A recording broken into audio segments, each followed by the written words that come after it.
Mire s'assit seule dans le coin de la cour. Tout avait basculé du jour au lendemain.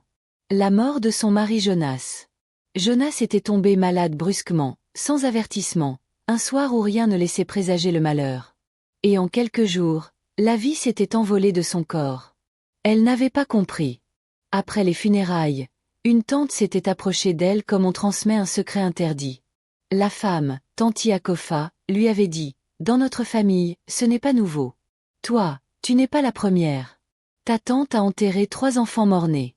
Une autre n'a jamais pu garder son mari vivant.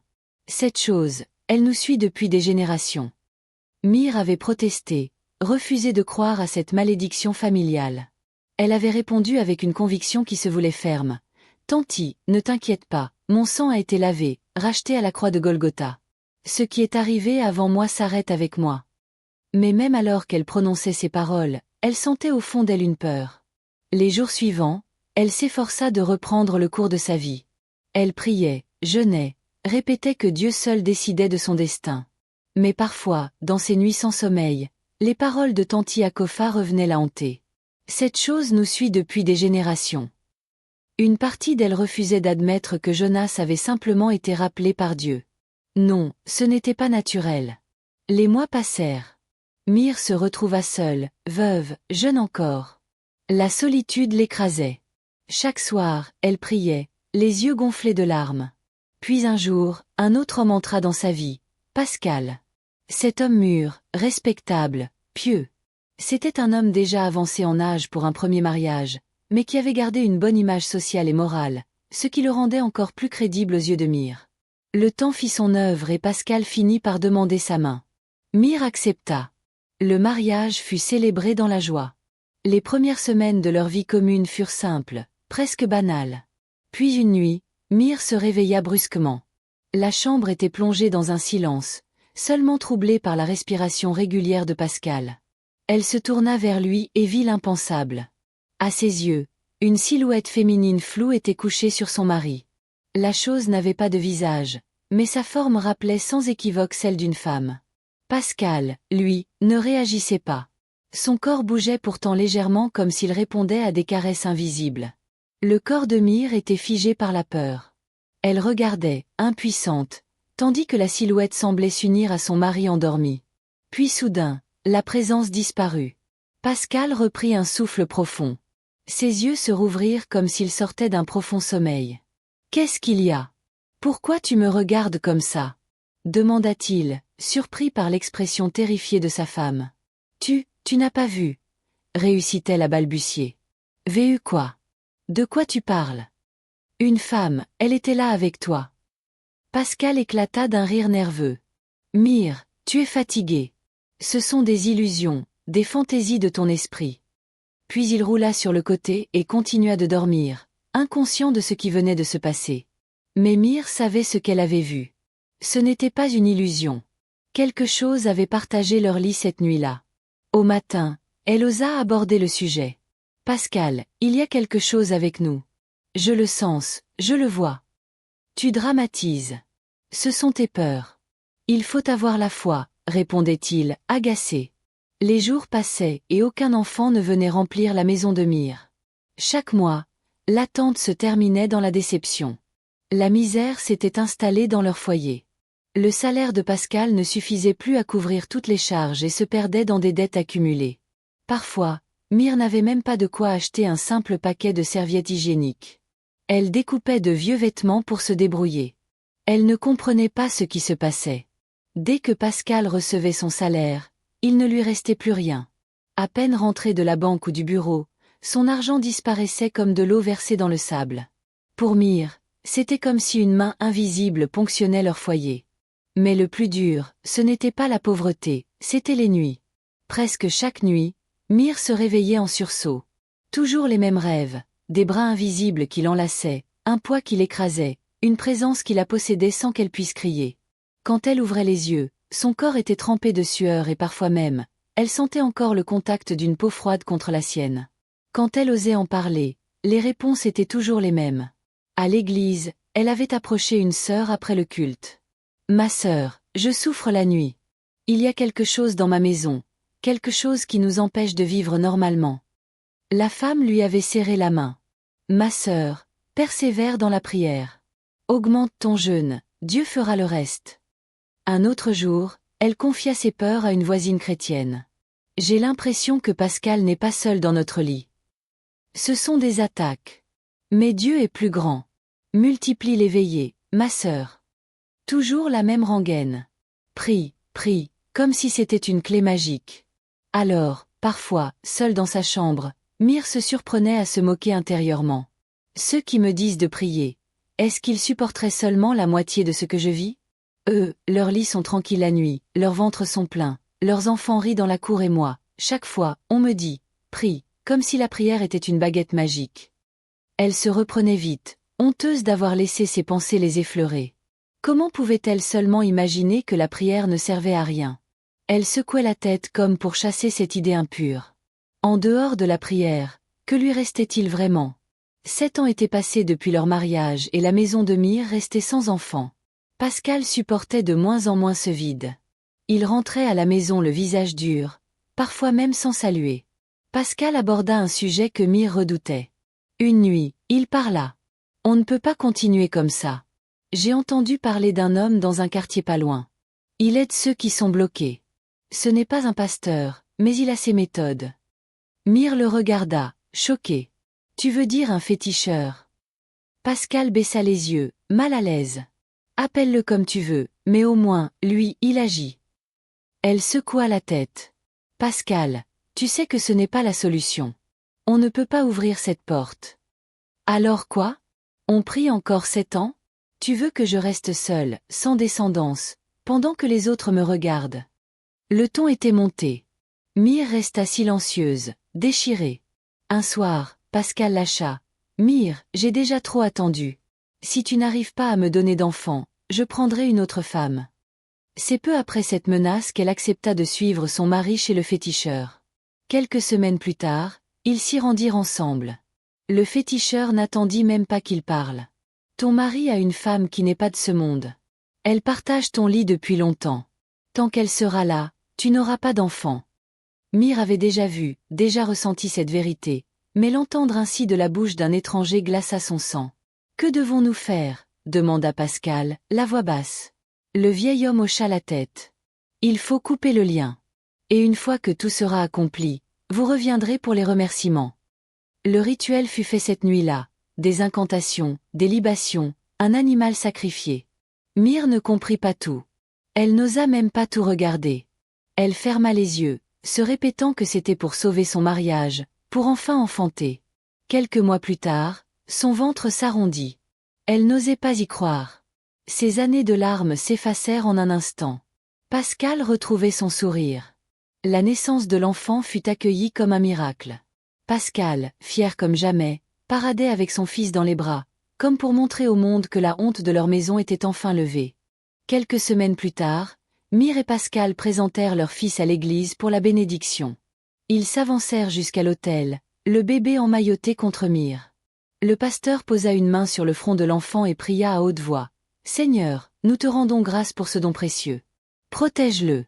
Qu'il grandisse dans la lumière et dans la vérité. » La congrégation répondit par des « Amen » fervents. Mire murmurait elle aussi des prières. Mais au fond de son cœur, une voix glaciale lui rappelait « Tu sais bien d'où il vient. » Elle seule connaissait l'autre vérité. Quelques semaines après l'accouchement, Mire retourna voir le féticheur pour les remerciements. L'homme fixait l'enfant qu'elle portait dans ses bras. « La mère t'a fait grâce. Tu as reçu ton enfant, mais retiens bien mes paroles. Cet enfant n'est pas comme les autres. » Mire serra son bébé plus fort contre elle. « Que veux-tu dire? Il appartient aux esprits de l'eau.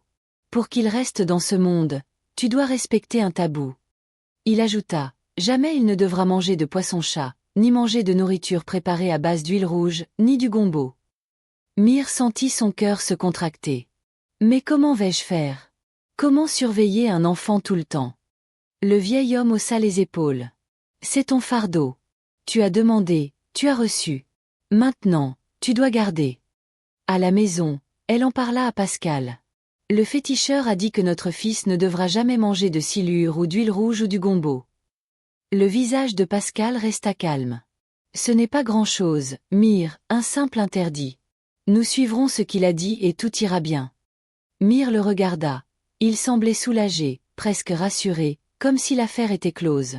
Le dimanche, Mire se tenait en première ligne à l'église. La semaine, elle reprenait discrètement le chemin du féticheur. Ainsi débutait la chrétienne exemplaire que tous admiraient. La nuit, elle déposait des boissons ou des pièces de monnaie au pied des idoles. L'enfant grandissait, vif et joyeux, mais Mire vivait dans la vigilance. Chaque fois qu'elle l'envoyait chez un membre de la famille ou le déposait chez la voisine, son cœur s'affolait. Et s'il goûtait par erreur? Au marché, quand une vendeuse lui proposait du poisson-chat, elle détournait la tête brusquement.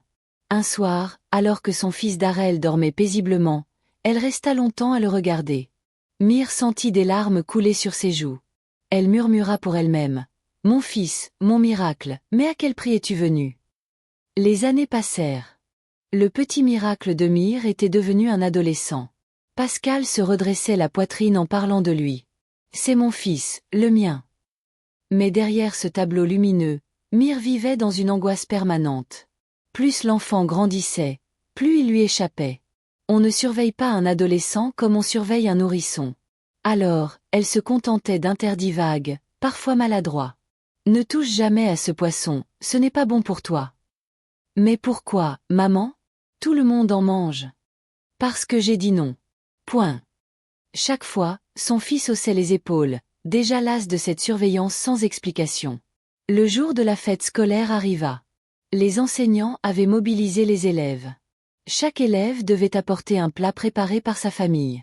Après les danses et les chants, les enfants s'assirent pour partager leur repas. Dans l'excitation, ils se servaient entre eux, échangeant des bouchées, goûtant au plat des camarades. Darrel, poussé par ses amis, plongea la cuillère dans un grand plat de riz fumant.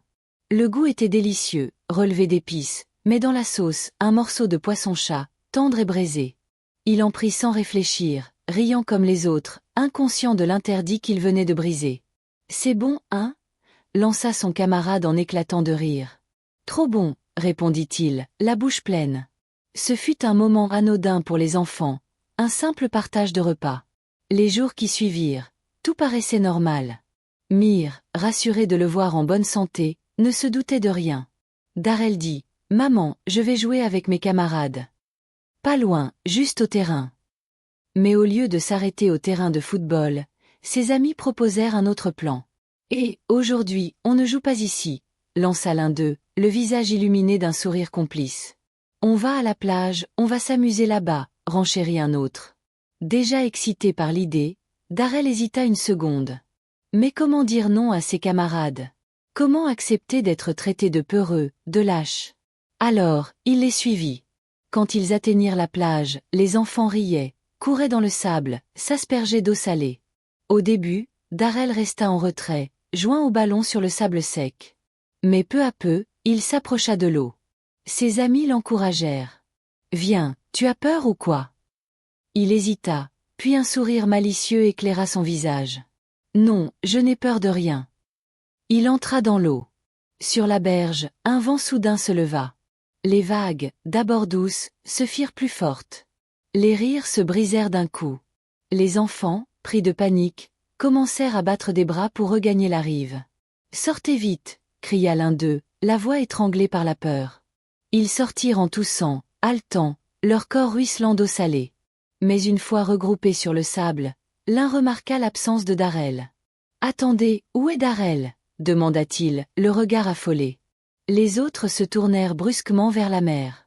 Personne ne l'avait vu sortir. « Mais il était dans l'eau avec nous, » dit un garçon, la voix tremblante. « Oui, je l'ai vu juste à côté de moi et puis, il a disparu, » ajouta un autre.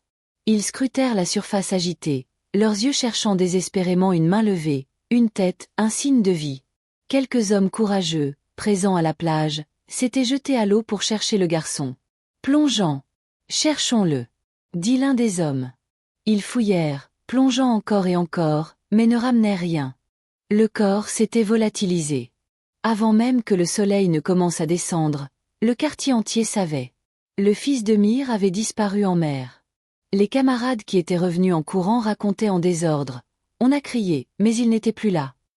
Aucun ne pouvait dire avec certitude comment tout s'était passé. Quand on l'annonça à Myrrhe, ses jambes cédèrent.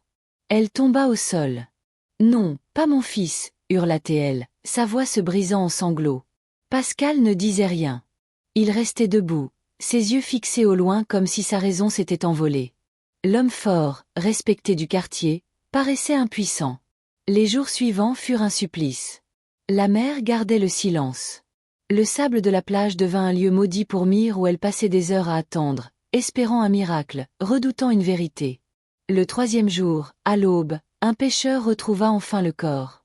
Il flottait au large, gonflé, méconnaissable. Les vagues l'avaient rejeté sur le sable. Quand on ramena le cadavre au quartier, les cris s'élevèrent comme des coups de couteau. Myrrhe se jeta sur le corps de son fils, ses larmes lavant sa peau défigurée par l'eau. Ses sanglots résonnaient si fort qu'ils semblaient déchirer le ciel.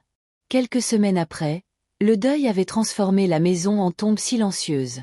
Les rires d'autrefois, même les colères de Pascal, tout avait disparu. Myrrhe parlait peu, mangeait à peine. Pascal, lui, tenta d'abord de tenir. Il reprit son travail, mais la douleur rongeait sa chair et bientôt, un mal étrange s'installa. Il se plaignait de douleur au ventre. Un soir, Myrrhe le retrouva assis sur le lit. « Pascal, tu vas bien ?» Il leva des yeux embués vers elle. « Je ne me sens pas bien. » Le souvenir de Jonas, son premier mari, surgit brutalement. La même scène, la même lente agonie inexpliquée. Cette nuit-là, Pascal s'allongea, épuisé. Puis, sans un cri, sans une lutte, il s'éteignit comme si une main invisible l'avait arraché de ce monde. Le lendemain, le quartier entier afflua devant la maison. Myrrhe fixait le corps de son mari. Tout en elle semblait déjà mort.